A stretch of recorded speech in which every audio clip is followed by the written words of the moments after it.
warahmatullahi wabarakatuh.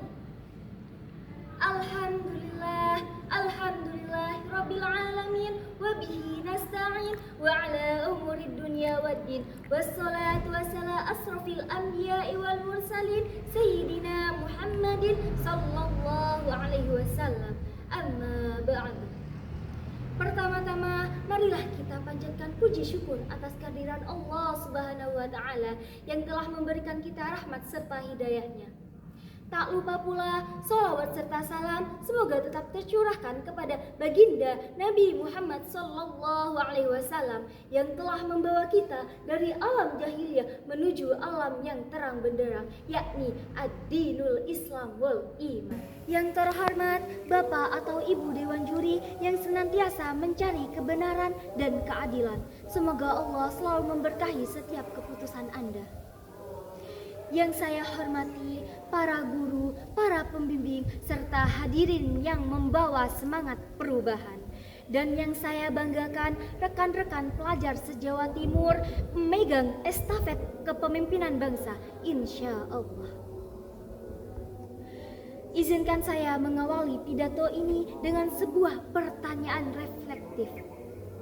Apa sih yang membedakan antara emas dan besi?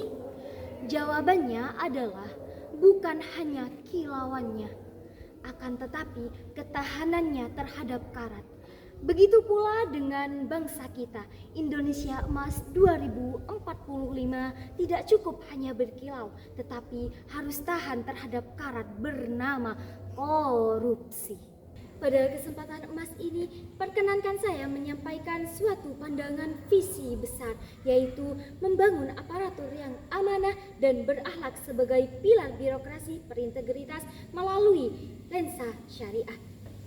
Hadirin yang dirahmati Allah, Indonesia Emas 2045 bukan sekadar mimpi statistik, melainkan ia adalah cita-cita peradaban yang harus ditegakkan di atas pilar-pilar moralitas. Salah satunya adalah integritas birokrasi.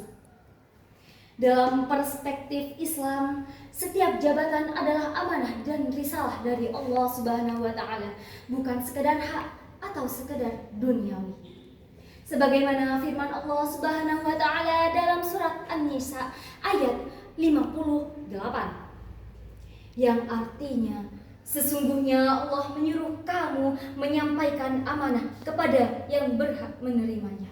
Ayat ini merupakan pondasi utama tugas aparatur.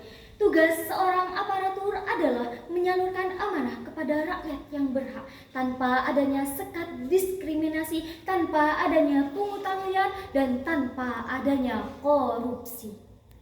Maka, untuk menjadi pilar birokrasi berintegritas, seorang aparatur wajib memiliki 3 karakter dasar yang terintegritas.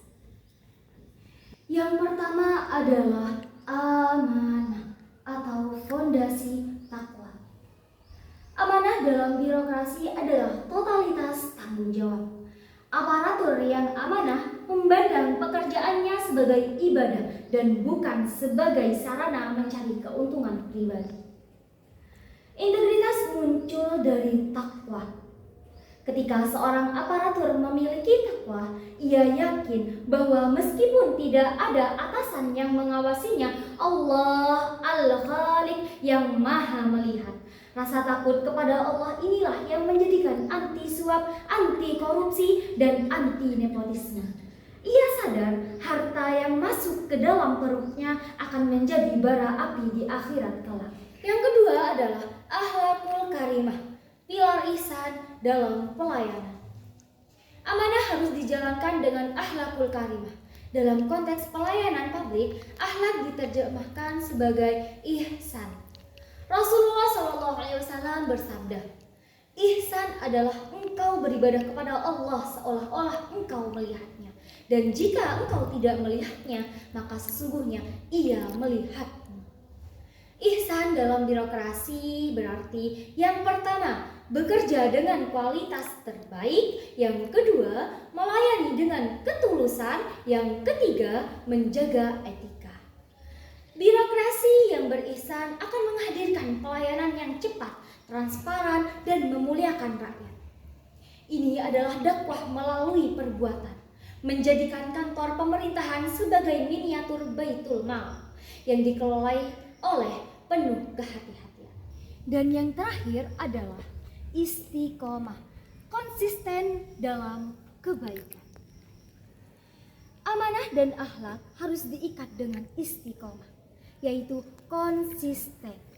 Integritas bukanlah proyek musiman, tetapi ia adalah jalan hidup. Aparatur negara yang istiqomah adalah mereka yang teguh memegang prinsip, tidak mudah goyah dengan tekanan politik, godaan materi, maupun rayuan jabatan. Mereka berani mengatakan yang benar itu benar dan yang salah itu salah. Istiqomah adalah kunci keberlanjutan. Sebuah kebijakan baik yang tidak dijalankan dengan istiqomah oleh para pelaksananya hanya akan menjadi tumpukan kertas tanpa makna. Hadirin yang berbahagia, sebagai penutup izinkan saya mengingatkan kembali bahwa jalan menuju Indonesia emas adalah jalan sunyi yang menuntut mujahadah. Kita tidak bisa membangun masa depan dengan mentalitas masa lalu. Kita harus ganti mentalitas koruptif menjadi mentalitas transformatif. Bukan saatnya lagi berkata saya sibuk, akan tetapi saatnya berkata saya amanah. Mari kita tanamkan dalam hati bahwa birokrasi berintegritas adalah pintu gerbang menuju baldatun thayyibatun wa rabbun ghafur. Kepada Dewan Juri, semoga apa yang saya sampaikan menjadi amal jariah yang bermanfaat. Dan kepada rekan-rekan pelajar, mari kita bergerak dan jadilah aparatur yang berani, jujur, dan berakhlakul karimah. Mungkin hanya itu pidato yang dapat saya sampaikan. Kurang lebihnya saya mohon maaf. Saya akhiri. Wabillahi taufiq wal hidayah. Wassalamualaikum warahmatullahi wabarakatuh.